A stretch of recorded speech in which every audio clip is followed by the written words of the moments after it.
buenas tardes o noches tengan todos y cada uno de ustedes, hermanos. Es un gusto poder saludarles a través de este medio. Damos gracias a Dios por la vida que Él nos concede y por este tiempo de estudio bíblico, el cual se titula Sabiduría para nuestro tiempo. Este es el espacio que hoy estamos teniendo, es como se titula, ¿verdad? Este espacio, y gracias a Dios por esta semana que Él nos da. Acabamos de pasar en esta semana, ¿verdad? Los días, la conmemoración, ¿verdad? De la celebración de nuestra independencia como nación. Y bueno, creo que el tema de hoy tiene que ver mucho, está muy de acuerdo a esto, ¿verdad? Y como le decimos, bueno, si lo podemos decir que es una coincidencia, pero bueno, realmente de acuerdo a al número consecutivo de los capítulos que estamos estudiando en la palabra de Dios, justo tocaba hoy este tema. Y bueno, pues sabemos que no es coincidencia, ¿verdad? Y todo esto se relaciona mucho con el tema que estuvimos viendo esta semana, ¿verdad? De la celebración de la independencia de nuestro país. Así que yo le invito a que se quede conmigo y vamos a estudiar juntos este tema que sin duda nos traerá aliento, sobre todo para los días que vivimos y claro, seguimos siendo edificados en la palabra de Dios. Pero bueno, quiero invitarles sin más preámbulo, antes de comenzar, para que oremos juntos al Señor. Vamos a orar y vamos a poner en sus manos, ¿verdad? Este tiempo que tenemos. Yo le invito a que cierre sus ojos y vamos a encomendarnos, pedir la dirección de su Espíritu Santo para este día. Oremos juntos. Padre Santo y amoroso, te damos gracias en este día por la vida que tú nos has dado. Gracias, Señor, porque tenemos la oportunidad de estar en este espacio, Señor, para seguir estudiando sobre todo y pudiendo transmitir tu palabra. Señor, yo te pido por mis hermanos, amigos que nos escuchan, Señor, danos de tu Santo Espíritu, Señor, guíanos conforme a tu voluntad, Padre, y sobre todo que lo que hoy vamos a aprender, Señor, sea de gran bendición para nuestra vida.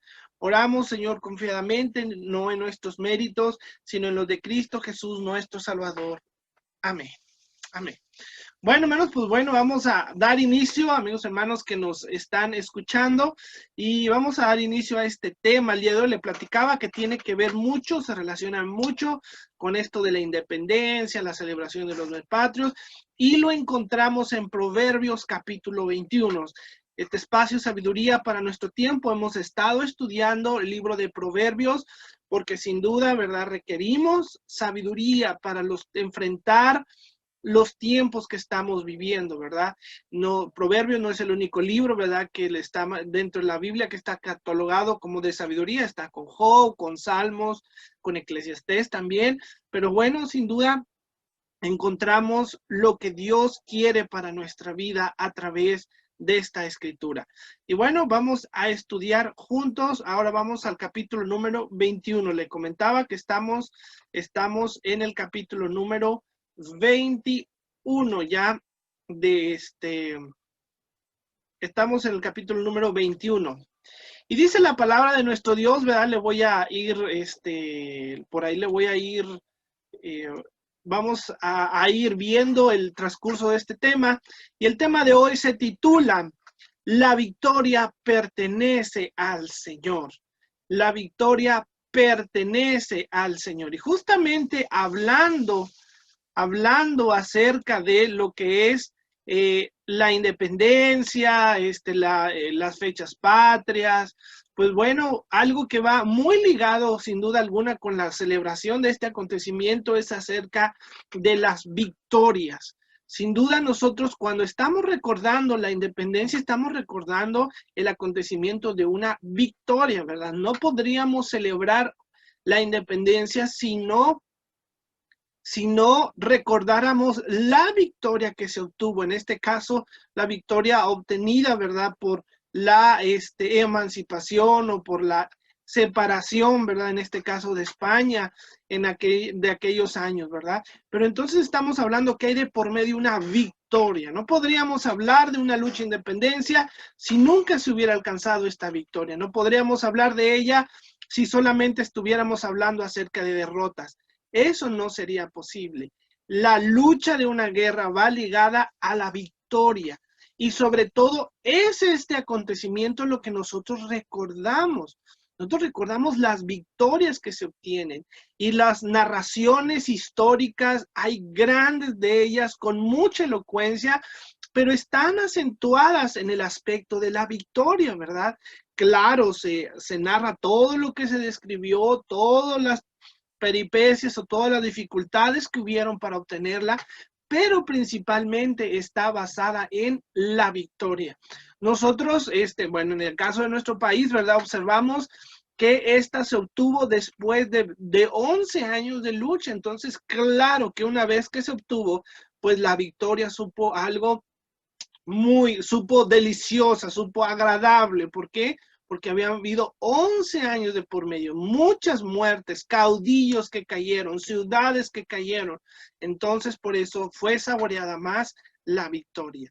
Pero entonces, hoy el tema de que hoy nos compete hablar dice, la victoria pertenece al Señor. Y yo quiero invitarle para que vayamos justamente al último versículo de este capítulo número 21, que es el versículo número 31, y vamos a ver lo que nos dice allí.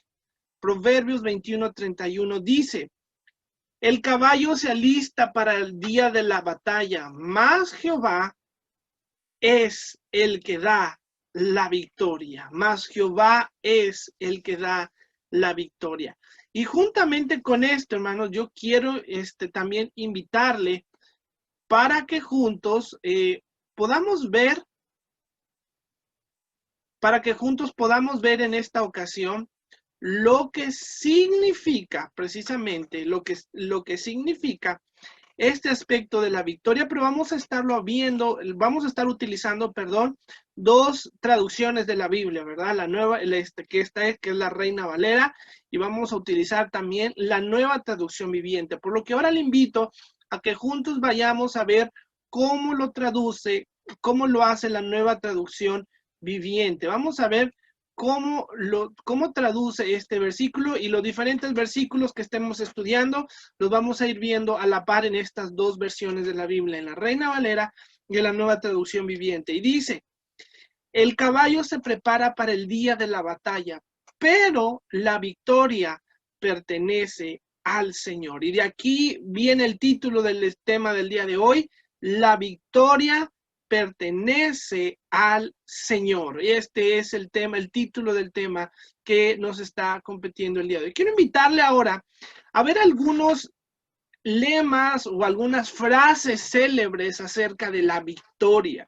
Frases que han dicho personalidades célebres. Yo sé que ha habido muchos que se han pronunciado al respecto de esto, porque esto es algo que toda la humanidad busca, que los países buscan, es algo muy celebrado. Y entonces vamos a ver algunas de estas frases que son interesantes, lo que nos dicen. Primero, la primera la encontramos, por aquí es de Malcolm, más chiquito. La primera es de Malcolm Forbes. Y dice la siguiente forma, la victoria es más dulce cuando ya conociste la derrota. Malcolm Forbes, estamos hablando de un político, economista, alguien que pues tuvo mucho dinero, ¿verdad? Digamos que alguien en el terreno de la prosperidad, de los negocios, pues fue alguien muy exitoso, ¿no? Entonces él pronunció esta palabra, la victoria es más dulce cuando ya conociste la derrota. Sin duda, este hombre no sabemos cuántas veces habrá dado de topes antes de alcanzar y de tener todos los negocios que llegó a tener, pero estamos hablando, bueno, él, yo creo en base a su experiencia está hablando de en esta frase. La frase que sigue es ahora de un futbolista muy conocido y renombrado por todos los que nos gusta el fútbol, conocido por muchos, ¿verdad? Como el mejor futbolista en la historia de la humanidad, un brasileño, Edson Arantes do Nascimento, más conocido como Pelé, y que dice, cuanto más difícil es la victoria, mayor es la felicidad de ganar. Cuanto más difícil es la victoria, mayor es la felicidad de ganar. Entonces, tiene un poquito el mismo sentido del anterior, es decir, el contraste con la dificultad, con lo que cuesta obtener la victoria, ¿verdad? Va más relacionada, pues bueno, este hombre ganó 3 campeonatos del mundo, entonces 3 mundiales, es decir, ¿verdad? En Suecia 58, Chile 62 y México 70. Él fue campeón con su selección Brasil. Y además de eso, bueno, fue un hombre que metió más de 1000 goles en toda su carrera. Entonces, bueno, creo que él, en base también a su experiencia, él pronunció estas palabras.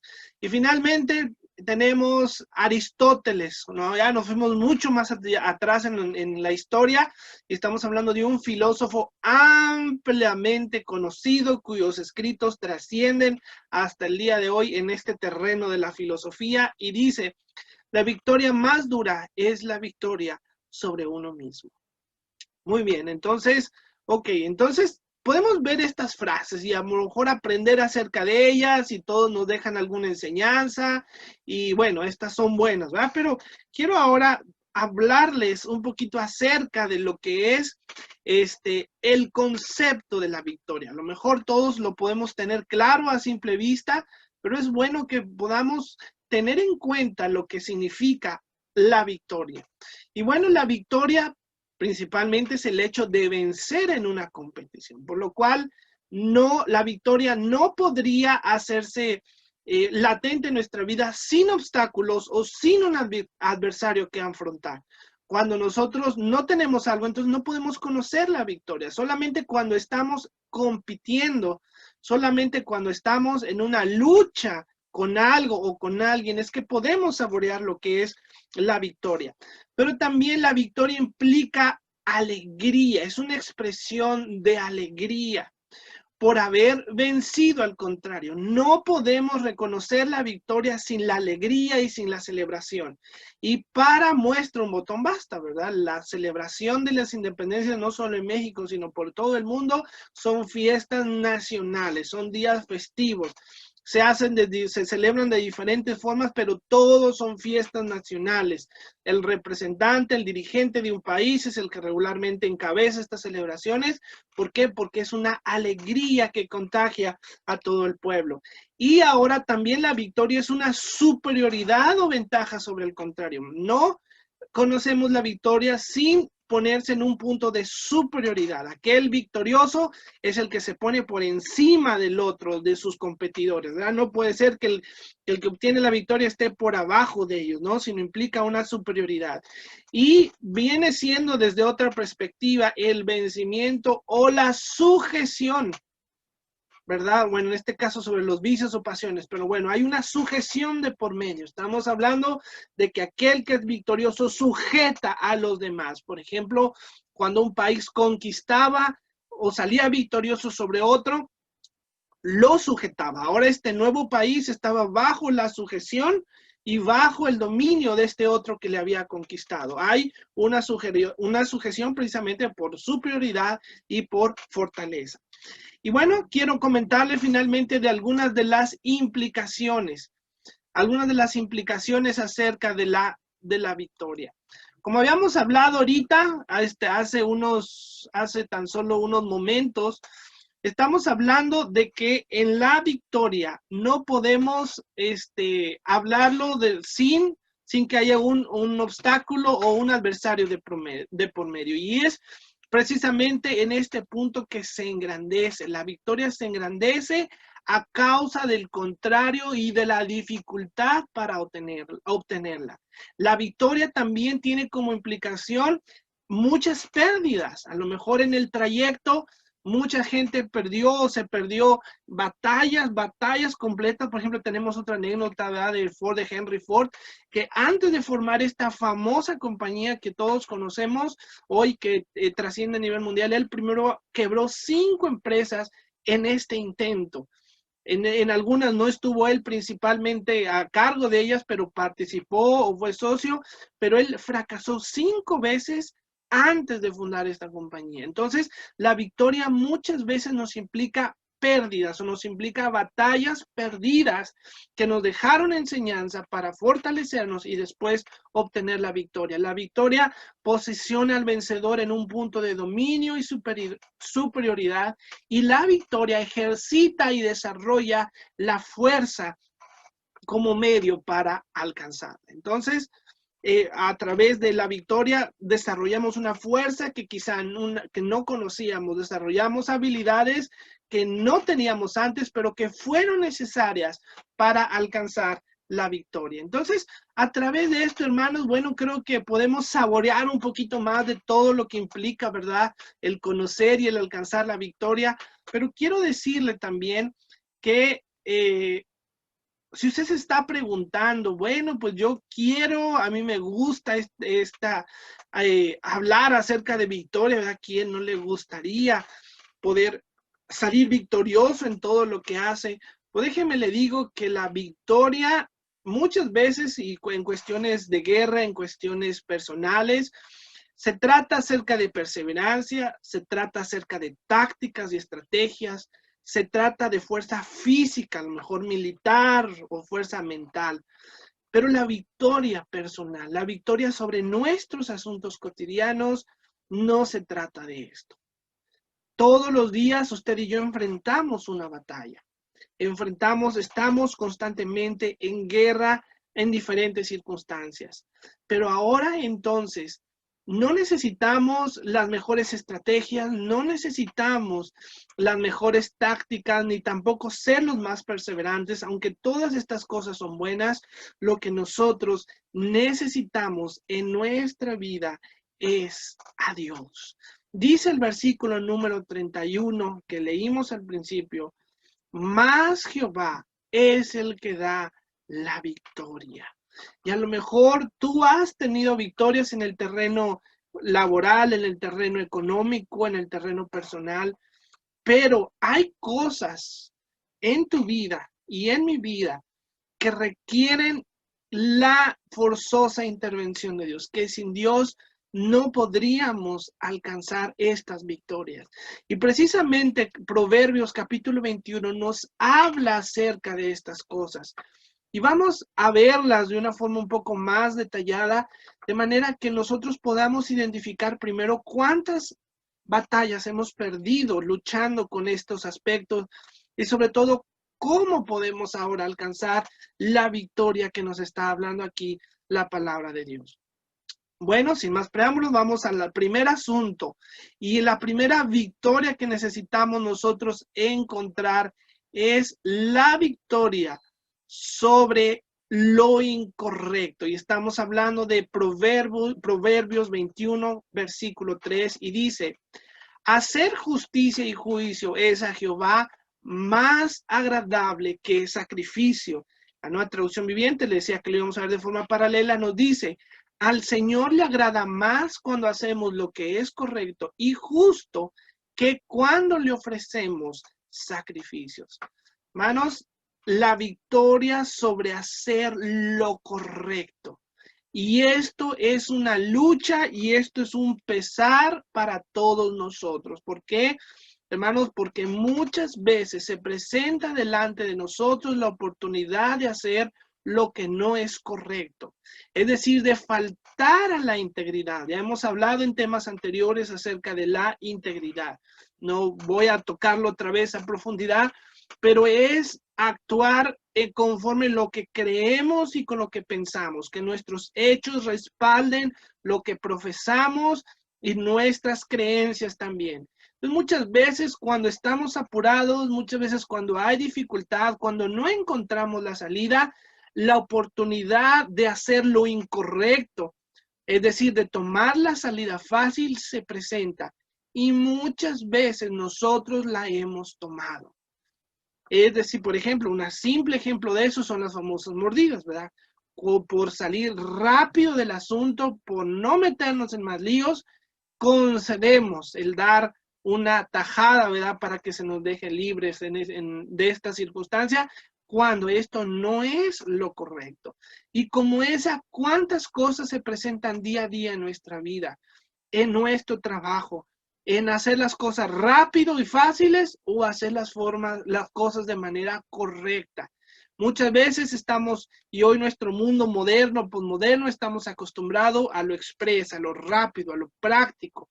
Y entonces buscamos las salidas fáciles y no son precisamente las mejores. Entonces, cuando nosotros estamos librando estas batallas, necesitamos a recordar que lo mejor es hacer lo correcto, lo justo, lo que es legal, lo que es derecho. Y muchas veces hemos perdido en torno a estas batallas. Por tratarse de algo fácil, es común practicar esto. La ley nos advierte de nuestros malos caminos. Todo lo que sea el terreno de la ley, sea un reglamento, sea una constitución, sea cualquiera que se trate de la ley, sea la palabra de Dios, nos pone de frente a nuestras faltas y nos dice cuántas veces hemos actuado de manera incorrecta en nuestra vida. Y aún nosotros hoy quizás somos tentados a caer en esto y a seguir practicando lo que no es recto delante de los ojos de Dios. Entonces, nos falta afrontar esta batalla y nos falta ganar, obtener la victoria sobre esta batalla. Un ejemplo muy concreto, hermanos, está aquí un estudio que es el índice de percepción, viene siendo el índice de percepción, déjeme, ¿no? El índice, perdón, de percepción de corrupción en el año 2018, ¿verdad? Ya tiene 2 años este estudio, elaborado por Transparencia Internacional. Y mi objetivo con esto, hermano, no es criticar, no es señalar a nuestros gobiernos en turno, sino solo hacer ver de qué forma nosotros, de qué forma para nosotros es fácil hacer lo que no es correcto. Sabemos que la corrupción, estamos hablando de aquellas cosas que se hacen por debajo del agua, de aquellas cosas que se pagan, de aquellas injusticias que se cometen por obtener algún objetivo. Y fíjese, en este estudio que se le elaboró en el 2018, México obtuvo el lugar 138 de 180 posibles en el mundo.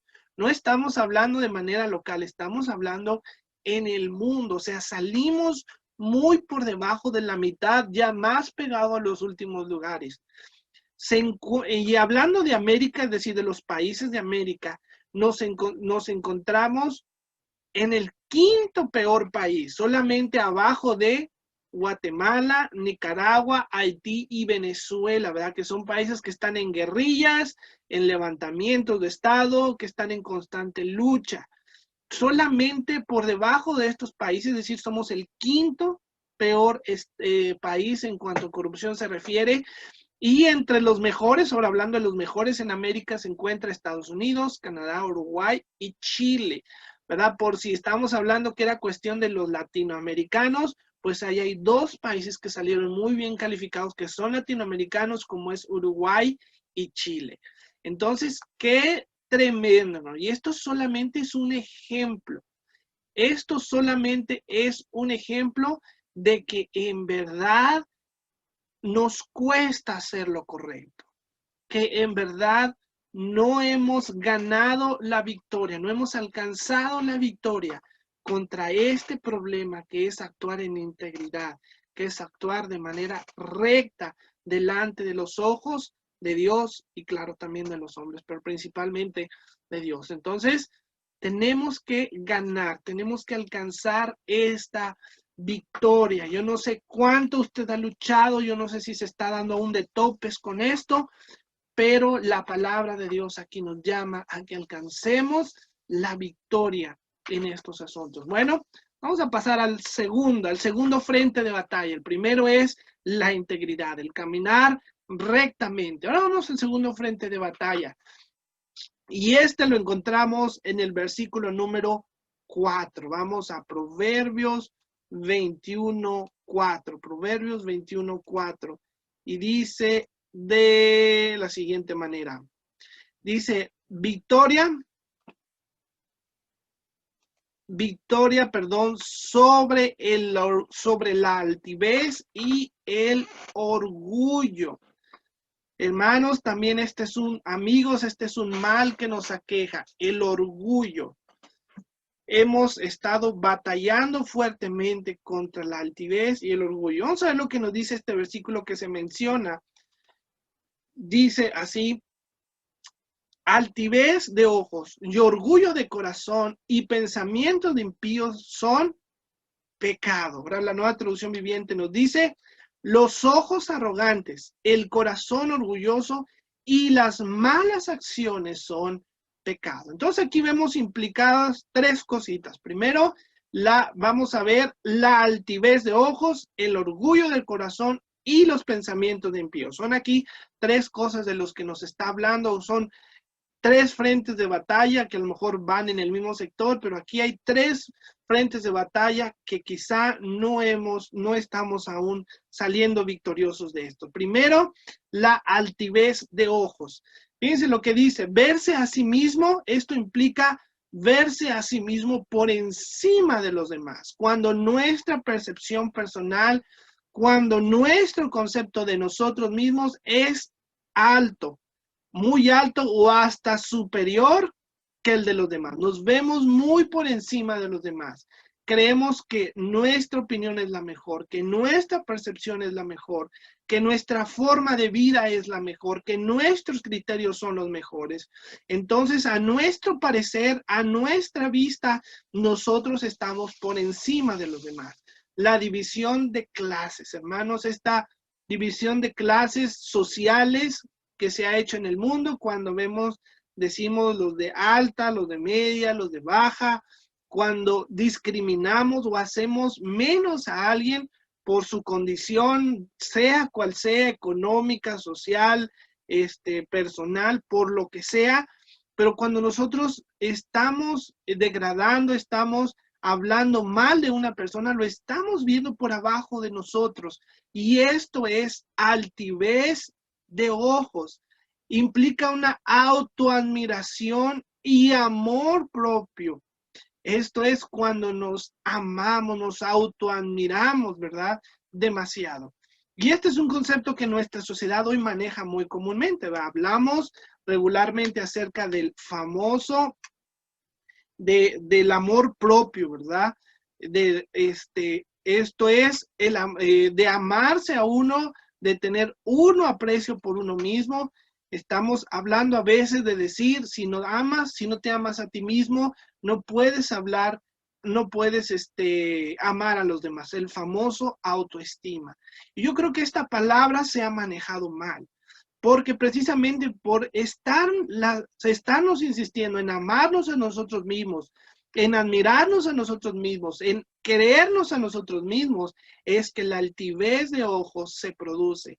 ¿Cuántas veces yo he escuchado que dice, mírate al espejo, admírate, ámate, valórate en el espejo? Y nuestra valoración no va en el sentido de nosotros mismos, de cuán grandes y cuán habilidosos somos.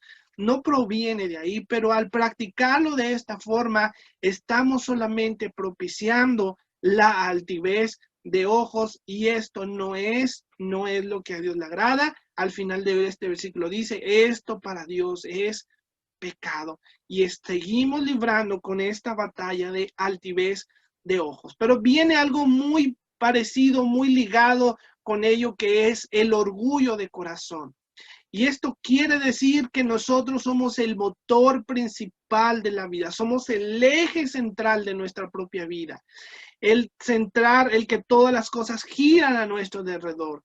Pero también el orgullo del corazón me lleva a ver mis errores, a tener de frente mis faltas y no querer reconocerlas, a decir, no, yo no estoy pasando por esto. Entonces es estar ciego a nuestros errores, es no querer escuchar el consejo de otros, sobre todo el consejo de Dios. Es tener la suficiente capacidad de entender cuán errados estamos y no querer aceptarlo. Es basar todo en uno mismo. Y otra vez, ¿cuántas veces yo he escuchado? Bueno, por mí es que voy a hacer las cosas, por mí mismo es que voy a salir adelante. Esto es orgullo, es centrar las cosas en mí, y tampoco es lo que a Dios le agrada. Esto se confunde con fortaleza. Aquel que dice que tiene orgullo y que por su orgullo se levanta, muchas veces esto se entiende o se malentiende como fortaleza. Sin embargo, esto no es fortaleza, todo lo contrario, es debilidad en el corazón. Vamos a ver dos versículos que están en otra parte de la Biblia que nos hablan acerca también de esto. Dice Romanos 12, capítulo 3, digo pues, por la gracia que me es dada a cada cual que está entre vosotros, que no tenga más alto concepto de sí que el que debe tener, sino que piense de sí con cordura, conforme a la medida de la fe que Dios repartió a cada uno. Dice, sino que piense de sí, ¿cómo? Con cordura, que no tenga más alto concepto de sí que el que debe tener. En esta frase englobamos la altivez de ojos y el orgullo. Al decir, no tengas un concepto más alto de ti mismo, sino piensa con modestia, piensa con reserva acerca de ti mismo. Esto nos dice en Romanos 12:3. Y después en 2 de Timoteo 3, del 1 al 2, nos dice, también debes saber esto, que en los postreros días vendrán tiempos peligrosos, porque habrá hombres amadores de sí mismos, avaros, vanagloriosos, soberbios, blasfemos, desobedientes a los padres, ingratos, impíos. Y está subrayada la palabra, porque habrá hombres amadores de sí mismos. El amarse a uno mismo, hablando del orgullo, ¿verdad? El ponerse este amor, esta admiración, por uno mismo, es lo que cuesta precisamente el orgullo. Entonces, ojo con estas cosas, con la altivez de ojos, con el orgullo. Estamos hablando que son dos frentes que muchas veces hemos perdido. Hemos caído en estas batallas. Y finalmente está la parte número 3 de este versículo, nos habla, dice, del pensamiento de impío. Y fíjense, los pensamientos revelan lo que son las intenciones de nuestro corazón. El pensamiento muestra lo que nuestro corazón está maquinando, lo que hay atrás del corazón. Los pensamientos son igual de importantes y de serios que nuestras mismas acciones. A veces pensamos, hablando de pensamiento, que con el solo hecho, que si yo no llego a concretar aquello que estoy tramando, entonces no es pecado. Pero nos habla la Biblia que nuestros pensamientos muestran mis intenciones y aún las intenciones del corazón son pecado delante de Dios. Entonces no es suficiente a veces con que no llegamos a concretar alguna cosa. Si la pensamos, si la tramamos, si la deseamos en el corazón, esto también nos está contando como pecado. Fíjense y ojo aquí el versículo en la Nueva Traducción Viviente, por eso es que estamos viendo a la par las dos traducciones. La Nueva Traducción Viviente traduce y las malas acciones, no dice y los pensamientos del impío. La Reina Valera dice y el pensamiento del impío, pero la Nueva Traducción Viviente dice y las malas acciones. No pone en ningún momento la palabra pensamiento. ¿Por qué? Porque los pensamientos, son la antesala de nuestras acciones. Nuestros pensamientos son el paso previo o son solamente un punto antes de llegar a concretar las cosas. Por eso van a la par, están tomados aquí de forma paralela, pensamientos y acciones. Uno lo traduce como pensamientos y otros como acciones. ¿Por qué? Porque están a la par, son igual de serias en pecado y en las intenciones de nuestro corazón. La mente planea, trama y ejecuta. Y para muestra, hermano, lo que usted hace, primero lo pensó. Todo lo que usted está haciendo hoy, levantarse, ir aquí, ir allá, comer, tomar una decisión, hablar con una persona, verte con él, todo lo que tú hagas y tú te pones a analizar la agenda que hoy llevaste, por decirlo así, todo es producto de tus pensamientos, porque lo pensaste antes de hacerlo. A lo mejor no te pusiste a planearlo con mucho tiempo de anticipación, a lo mejor salió en el momento, pero todo fue precedido por tus pensamientos, por lo cual son igual de serios, igual de importantes los pensamientos. Y finalmente, bueno, quiero podamos ver este versículo que es Mateo 5:22, dice, pero yo os digo que cualquiera que se enoje contra su hermano será culpable de juicio, y cualquiera que diga necio a su hermano será culpable ante el concilio, y cualquiera que le diga fatuo quedará expuesto al infierno de fuego. Aquí Cristo habla, pasaje en el contexto es el sermón de las bienaventuranzas, ¿verdad? El sermón del monte. Pero en este caso está hablando aquí, en ningún momento está hablando ya de los hechos o de las agresiones físicas. Está hablando de lo previo que se hace antes de agredir a una persona. Por ejemplo, dice, cualquiera que se enoje. ¿Cómo nos enojamos si no es con nuestro pensamiento primeramente?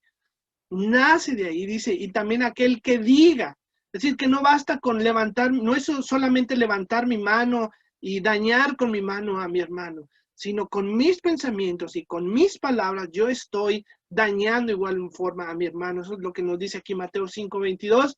Y entonces otra vez proviene esto de nuestros pensamientos. Y finalmente en el versículo número 10 de este mismo Proverbios 21 dice, el alma del impío desea el mal, su prójimo no haya favor en sus ojos. Dice, el alma del impío desea. El deseo viene de nuestros pensamientos, es decir, maquina, anhela hacer lo malo en contra de su prójimo. Entonces, ojo con nuestros pensamientos. Hermano, no sé cómo estemos enfrentando estas batallas, yo no sé cómo estés hoy con la altivez de ojos, con el orgullo y con tus pensamientos, pero son batallas que muchas veces hemos perdido y quizá hoy las estamos perdiendo, pero recordamos, es del Señor el darnos la victoria sobre ellas. Es solamente de Dios el poder alcanzar la victoria en cada una de estas etapas. Bueno, pues yo espero que hasta aquí, ¿verdad? Lo que hemos visto pues haya sido claro, ¿verdad? Sobre todo porque aún nos faltan algo más que recorrer. Todavía nos faltan algunos otros factores a considerar, pero otra vez te pregunto, ¿cómo vamos en estas batallas? ¿Cómo estamos en cuanto a la victoria que se debe obtener en estos frentes? Bueno, pues a lo mejor diremos, a veces sí, a veces no, pero la idea es obtener una victoria contundente al respecto de estos diferentes aspectos que hoy estamos comentando. Muy bien, pues vamos a seguir con el próximo. Y el próximo nos dice la victoria sobre el placer y la carne. Y esto está en el versículo número 17, Proverbios 21, 17. Y aquí también muchos andamos tambaleando, ¿verdad? Nos tambaleamos cuando escuchamos el placer y la carne. Dice el versículo número 17, hombre necesitado será el que ama el deleite, y el que ama el vino y los ungüentos no se enriquecerá. Ahora vamos a la Nueva Traducción Viviente que dice, los que aman el placer se vuelven pobres, los que aman el vino y el lujo nunca llegarán a ser ricos. Y quiero subrayar, hermanos, aquí dice amar el placer. El placer es parte de nuestra vida. Dios no lo dio para disfrutar de muchas de las cosas que tenemos aquí. Por ejemplo, la comida es un placer, ¿verdad? Es un deleite. Podemos también inclusive tener deleites en muchas otras áreas. El deleite que podemos tener en nuestros esposos, el deleite que tenemos también en alguna actividad física que realizamos. Aún puede ser que alguna actividad como el trabajo sea un deleite para nosotros. No sé, hay muchos tipos de deleites y es normal y Dios nos lo dio y como todo lo que Dios hizo y puso en el hombre es algo bueno. El problema aquí es amar, dice la expresión, el que ama el placer o amar el placer es lo que nos está diciendo aquí la palabra de Dios. Amarlo implica buscarlo, implica satisfacerlo por encima de todas las cosas. Implica hacer a un lado todo lo demás en mi búsqueda de placer. Implica abusar de esto, es decir, sobrepasarme en practicar lo que a mí me obtiene o me da placer. Entonces, este es el problema. Principalmente este viene siendo el principal problema. El placer en sí mismo no es malo, pero el problema es abusar de él, es amarlo, es dedicarnos precisamente a la búsqueda del placer. El hombre ha caído en los hechos más bajos, en los acontecimientos más vergonzosos por alcanzar el placer para sí mismo. Un ejemplo de esto también, solamente un ejemplo de esto es el hedonismo, ¿verdad? Que es una doctrina moral, como lo podemos ver ahí en las pantallas. Es una doctrina moral moderna o posmoderna también, que nos habla de la satisfacción del placer como el fin superior y fundamento de la vida. Lo mismo nos dice el fin, el eje central de la vida es practicar, es buscar el placer. Y no importa lo que te lleve, no importa el principio bíblico, moral que te lleves por encima, no importa si agredes a alguien, el chiste es tu busca placer. Entonces dice, su objetivo principal consiste en la búsqueda del placer simple y natural que pueda asociarse con el bien, evitando el dolor. En otras palabras, esto se opone a todo lo que me represente dolor, sufrimiento, esfuerzo, todo lo que a mí me represente un sufrir es digno de rechazo, no es bueno. Cuando la palabra nos dice, ¿verdad?, que hay que esforzarnos, que hay que también el obrero tiene que sufrir, que implica a veces la disciplina, un sufrimiento, pero aquí el hedonismo rechaza todo lo que sufrir o dolor se parezca sonar o se parezca a este principio.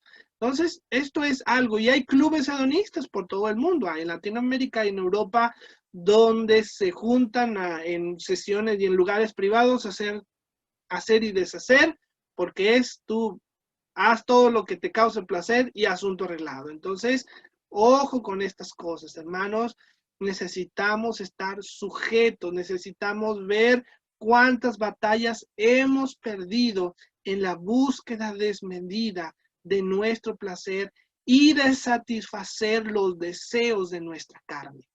Viene por ahí Gálatas capítulo 6, versículo del 19 al 21, y nos habla precisamente al respecto de todas estas obras de la carne que nuestra misma carne busca satisfacer con el placer. Y dice, vamos a leerlo juntos, si lo puede leer ahí conmigo, dice, manifiestas son las obras de la carne que son adulterio, fornicación, inmundicia, lascivia, idolatría, hechicerías, enemistades, pleitos, celos, iras, contiendas, disensiones, herejías, envidias, homicidios, borracheras, orgías y cosas semejantes a estas, acerca de las cuales os amonesto, como ya os lo he dicho antes, que los que practican tales cosas no heredarán el reino de Dios. Toda esta lista que leímos ahorita no es más que la búsqueda del placer del hombre, de satisfacer los deseos y los gustos de la carne.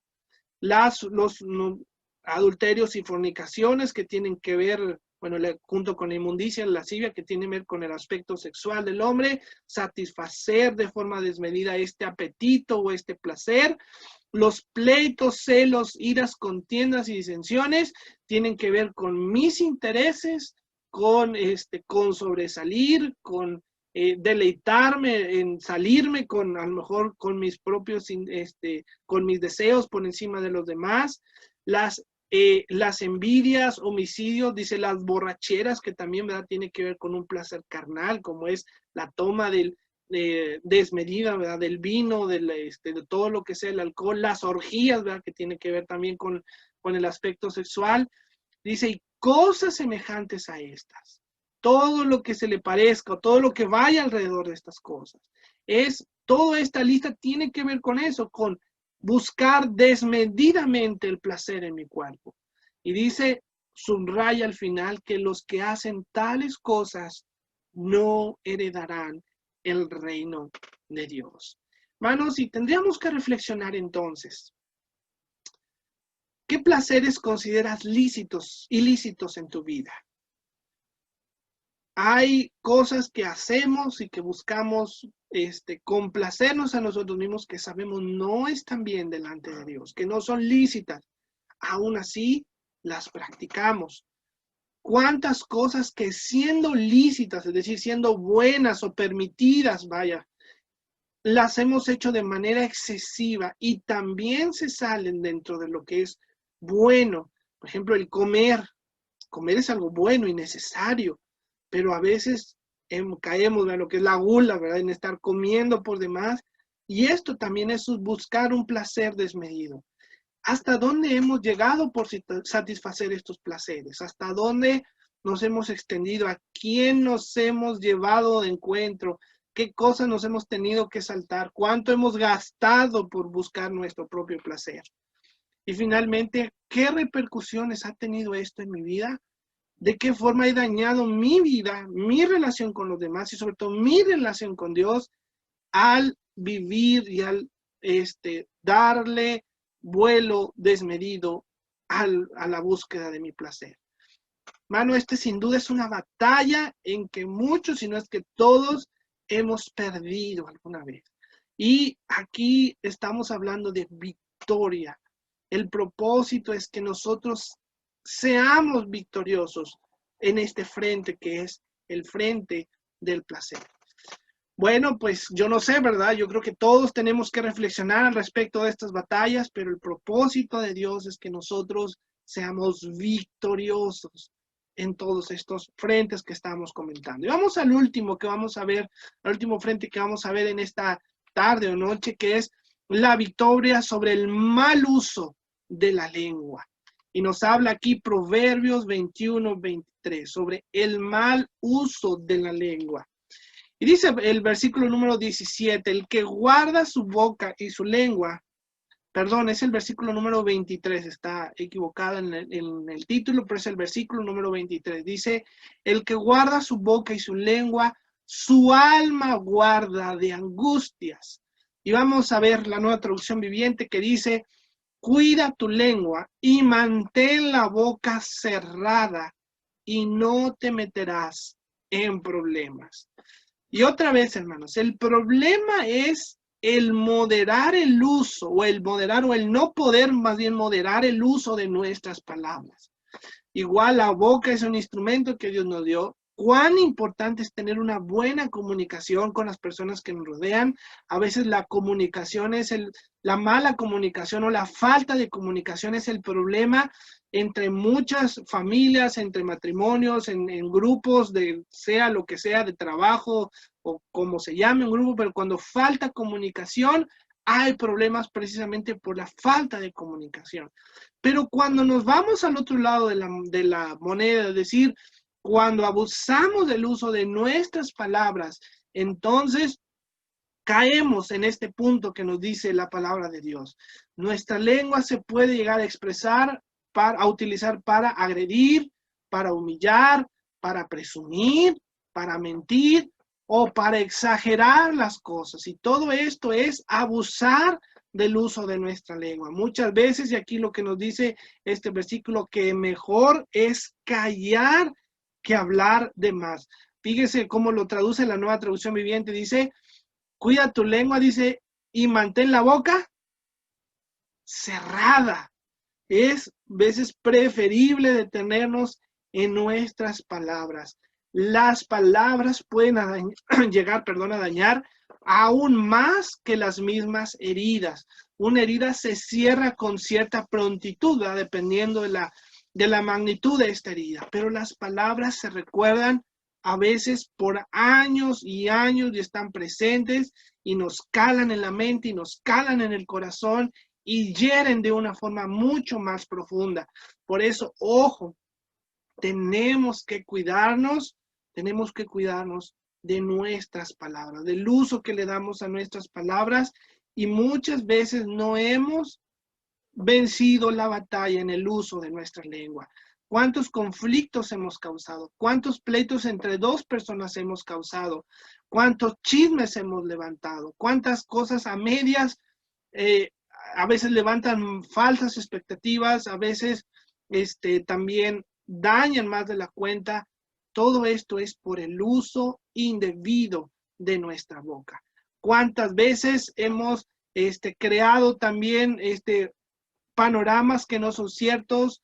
¿Cuántas veces hemos pintado realidades que no son ciertas para beneficiarnos a nosotros mismos por el uso de nuestra lengua? Entonces, también, ojo con este frente de batalla. Hermanos, yo sé que la lengua muchas veces es algo que fácilmente se nos suelta, fácilmente nosotros caemos en agredir con ello, pero necesitamos tener la victoria sobre el uso de nuestra lengua. Dice aquí para reflexionar en estas preguntas, hermanos, ¿cuántas veces hemos agredido con nuestras palabras? ¿Cuántas veces has dicho más de lo que deberías de decir? ¿En qué problemas te has metido por tus palabras? Bueno, pues hasta aquí. Si paráramos hasta aquí, pues todos podríamos decir, híjoles, yo llevo más derrotas que victorias en estos sectores.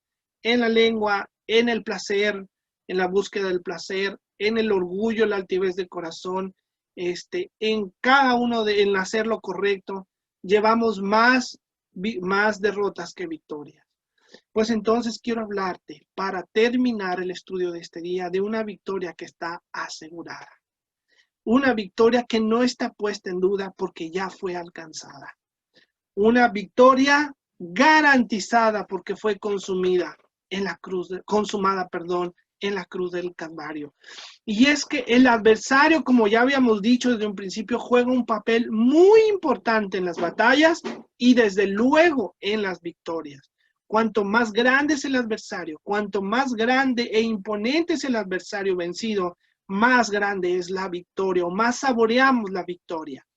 Existe un enemigo implacable, destructor, con el cual el hombre no ha podido jamás, ni con todos sus avances, ni con todos sus logros, ni con la medicina, ni con la ciencia. No hemos podido con ese adversario que nos llega muy por encima de nuestra capacidad humana. Y este adversario o este enemigo es la consecuencia de haber pecado. Y este adversario es la muerte. Dice en Romanos, la paga del pecado es la muerte. La consecuencia por el pecado es la muerte. Y a pesar de que hemos fantaseado con la fuente de la eterna juventud, con la máquina del tiempo para regresarlo, a pesar de todo esto, nosotros no hemos sido capaces de vencer a la muerte en ningún término. Esto es un tema o una batalla pendiente.